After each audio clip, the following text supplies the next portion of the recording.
Hey again, everybody. We are now in Franklin, Tennessee, and we are just south of Carnton, which is off to my left. If you look off to the south, you can see this open, rolling kind of terrain, and everything that's coming through this area is just like a storm on November 30th, 1864. So that's due south. Major General William Loring's division is coming toward us from that area, moving out of this low ground and up this slight rise. What we do at Carnton on a daily basis is we talk about this part of the battle. But of course, we mostly do it from inside the confines of the house because the house was established as a field hospital very, very early in the action. So as Loring's men are coming through this area, they're being torn with almost every step. So Carnton's now back in this direction. And as Loring's men are moving that way, every step becomes another step closer to the federal line, but every step is exposing them more and more to the incoming fire. This is a part of the battlefield I cannot stress enough is so important to understand those early moments of the battle. And if we look back in that direction, I mean, look at this field of view.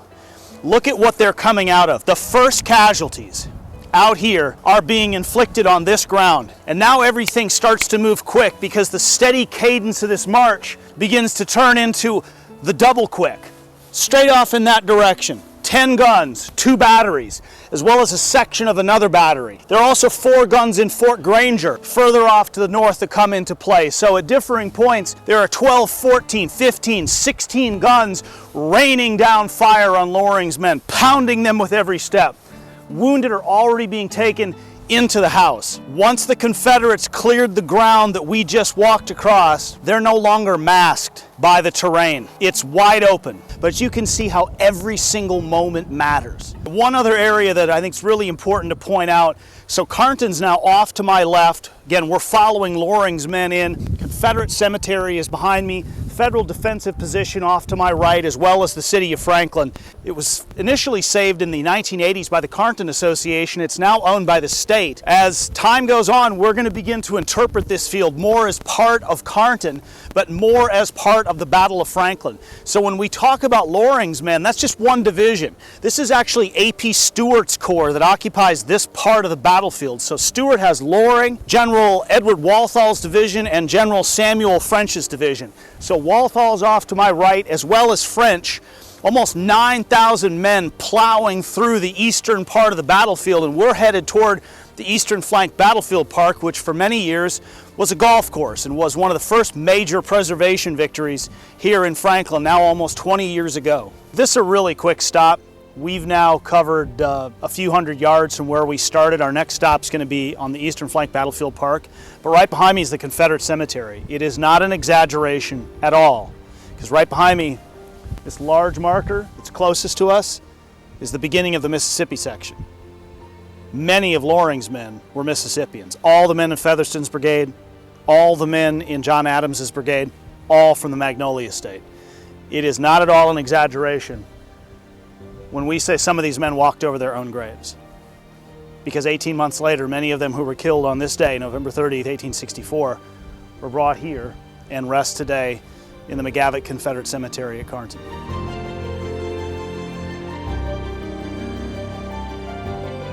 Now we're at Eastern Flank Battlefield Park. We're just on the extreme south side of the park, Confederate Cemetery beyond that, Carnton back in that direction. So we've now probably covered about a quarter mile, maybe a third of a mile of the advance of the Confederate troops. So we're really going to drill down now on William Loring's division and what's happening through this area. So one of the great things about this park, other than just the simple fact that it was saved, is that even though it was a golf course for many, many years, the topography was really not too badly impacted. There are spots where there were tee boxes, etc. But as we walk this ground, this is not much different than how it looked in the early, mid, even late 19th century and well into the 20th century when it was just farmland. So as Loring's men are moving through this area, there's a problem.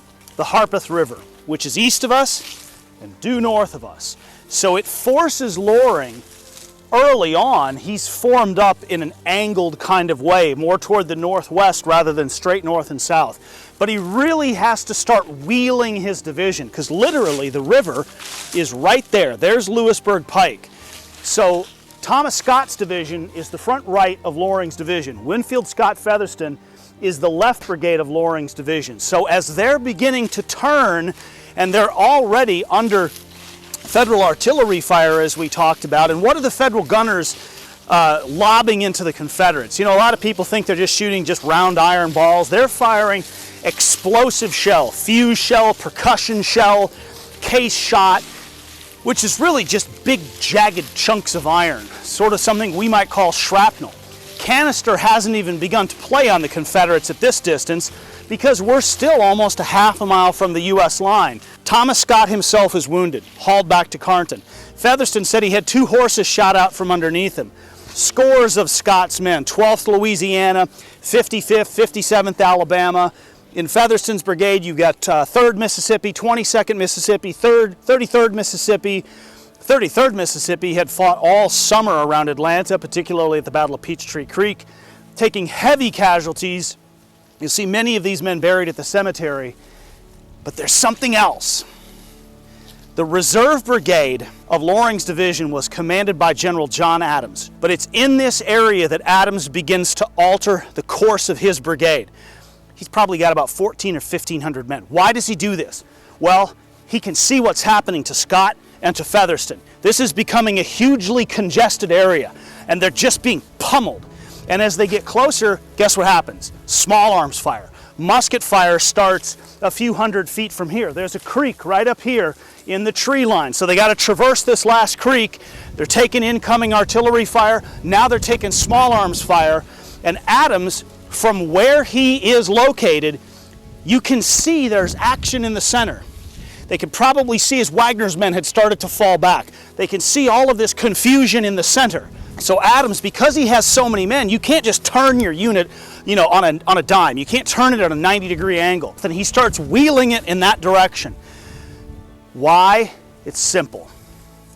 There's nothing to be gained by following these 2 frontline brigades in. So Adams actually starts lapping in behind Walthal's division, and it takes him right across this piece of ground called Loring's Advance. Continuing our story with General John Adams as he wheeled this brigade out of line, he's going to end up hitting the earthworks somewhere just off to the east of us, leaving his brigade behind him as he rushes towards the works. The story, as relayed by his cousin, Captain Thomas Gibson, was that he instructed Gibson to stay with the left and Lieutenant Hendricks to go with the right of the brigade to act as the guides as the Mississippians wheeled forward into line to assault the breastworks here on the south edge of Franklin. And of course, it would be John Adams' last ride. As we've kind of followed the movements of Stuart's Corps, one of the last divisions that we should talk about is General Samuel Gibbs French's division, primarily one of his brigades, Francis Marion Cockrell's Missourians. As they advanced across this ground right here, the Missourians, who began this attack with 697 men, would be reduced by 417 men.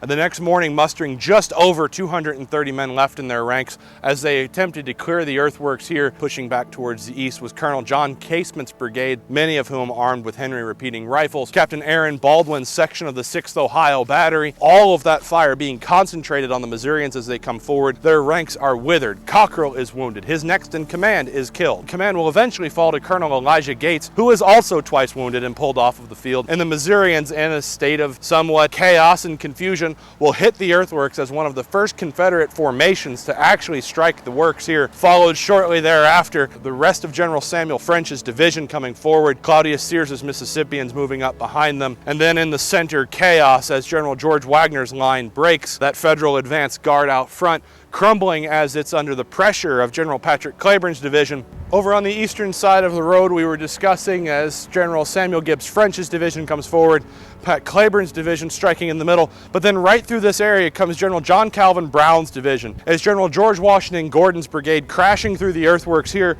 roughly in the position then of the 50th Ohio and the 72nd Illinois to our left and to our right. Those 2 regiments take off, begin to fall back through here. The 50th Ohio suffering roughly 50% casualties in the opening 5 minutes of this exchange. 70 men taken prisoner almost off the bat. And then as they begin to fall back, as this ground is cleared, falling back to the Federal Reserve line, roughly in the positions over there by the farm office building and the smokehouse, elements of the 44th Missouri Infantry, brand new troops just mustered into action. Clearing up through this ground comes Gordon's brigade. They're trampling over the dead. They're trampling over the wounded. They're shooting the Federals that are retreating in the back as they clear through this area here. But Gordon's brigade sort of stymied as they hit that line, the reserve line. Coming up right behind him is General Otho Strahl's brigade, and then moving to the west, States Rights Gist and John Carpenter Carter's 2 brigades. And as they slam into the earthworks here, heavy casualties inflicted on Brown's division. This Federal line back here, the reserve line, able to somehow get a grip on the situation, somehow be able to stand there and take this attack right to the teeth.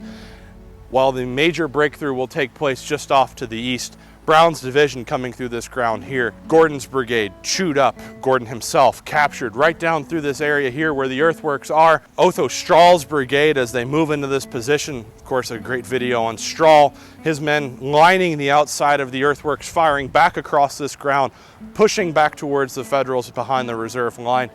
Gist and Carter, of course, both being shot, one mortally wounded down there towards the base of the hill into the Carter's orchard. But this area, the scene of incredible carnage, the scene of, I think, incredible tragedy, as well as Brown's men try to clear through the Carter garden and strike at the secondary line. Hey everybody, so we are in Franklin on the battlefield just east of Columbia Pike.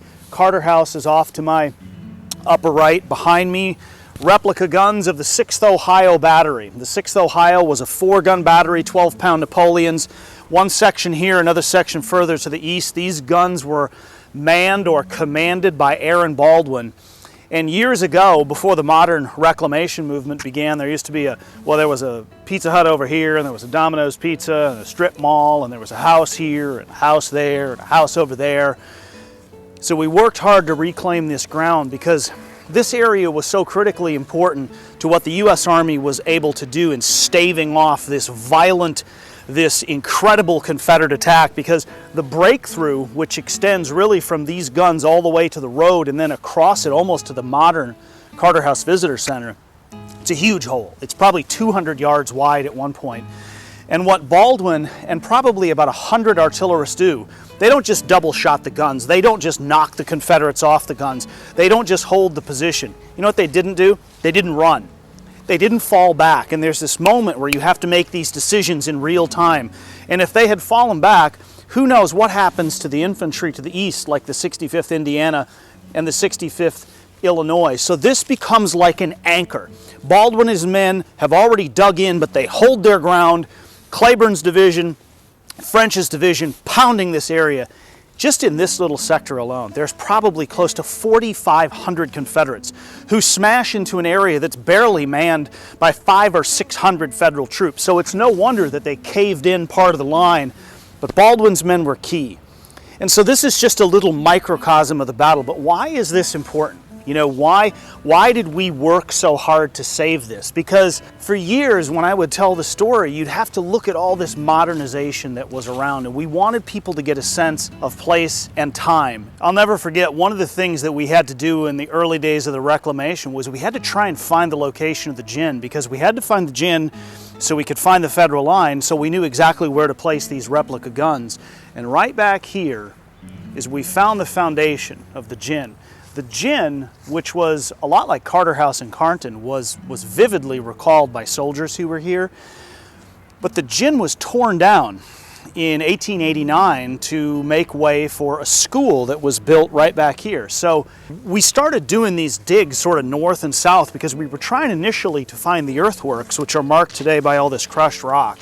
But eventually we found the stones that formed these subsurface footers on which the gin stood. And the moment that we found the gin, it was almost like we'd struck gold. So then, within just a matter of a day or two, we found this section of the line, so we knew where to put the guns of the 6th Ohio. So it's really like piecing together a puzzle. You know, we were using maps, but the maps weren't exactly precise. In fact, one of the mistakes that we'd made was we used a map that Moscow Carter had drawn, and we think Moscow would know better than anyone, but he'd drawn the map almost 30 years after the battle. And actually the most accurate maps were maps drawn by U.S. engineers who were here on the day of the battle and had been part of the official records of the War of the Rebellion. So we were able to use those maps, found the gin, found the line, got the guns placed.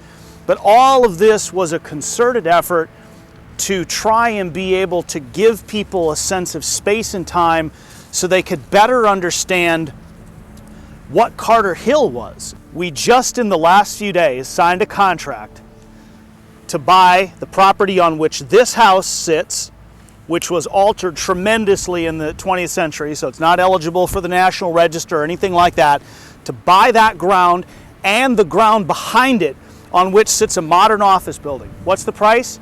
$4 million. That's what it's going to take to get that. And that's probably a fair price. Appraisals show that's what this is worth, commercial property along US Highway 31 in Williamson County, Tennessee. But that's the price we're going to have to pay to really finish off some of the last elements of the battlefield reclamation. As I'm walking right now, we would be already bouncing into what was the Domino's Pizza. Today, if you've never visited, you'd never know it was here. It's just open ground. It's part of Carter Hill Park. Eventually, the cinder block building, we hope to acquire that. And if we can do that, and now we're getting close where you can see Carter House, the farm office, the smokehouse, we will have not just reclaimed ground, we'll actually be reclaiming a historic view shed, because you'll be able to see from Carter House all the way south to the property that once used to be Battleground Academy. We'll have a view shed that has not existed in over 100 years. That's why this is important. It's not just about the military action that occurred here. It's not just about a single day. It's about restoring part of not just Franklin's history, it's part of restoring the history of this country, because this war helped redefine the nation. Franklin was the last major battle of the war. There was nothing like it afterwards. Yes, there was the Battle of Nashville.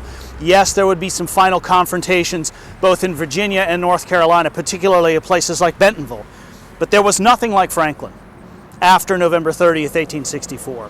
What was left of the Army of Tennessee on the ground that we're standing right now, it was shattered. It lay broken, dead, bleeding, dying all over these fields. One of the questions that I often have asked myself through the years is, what does this all mean? Why does it matter? Why would anybody care to visit other than the obvious, it's really wild military action? I've heard so many people say in recent years, we're erasing history, particularly if we're talking about Confederate monuments. I walked this ground for years. We did a really great job of erasing history a long time ago. And we've worked hard to bring it back. But why does it matter? I stood outside these buildings years ago. Bullet holes, more bullet holes, 1,000 stories. For me though, it was always these little marks. These were the ones that impacted me even more than the bullet holes. These are strike marks. These are where bullets actually hit the brick head on or at an angle. You can see them all around the building. I wrote years ago, you could stand and look at these buildings and it's like history looking back at you. It's like time looking back at you. These were created almost 160 years ago, the battle damage. The buildings, of course, are older than that. And if you think about what was at stake between 1861 and 1865, I think that's why it's important. Because it's not 1860 any longer, and it's not 1870, and it's not 1950 or 1960, and goodness, it's not even 2000. The world has changed a lot. And I think when people come to Civil War battlefields, more and more, they're thinking about, why does this matter? What's important about this ground? If you go to Normandy and you think about what's at stake, you're thinking about something beyond just the combat. And when you come here and you think about what happened between these two armies, how the Carter family, how they were not just personally impacted by the cost of the battle and the destruction of the battle and the loss of a son and a brother, there's something else. During the American Civil War,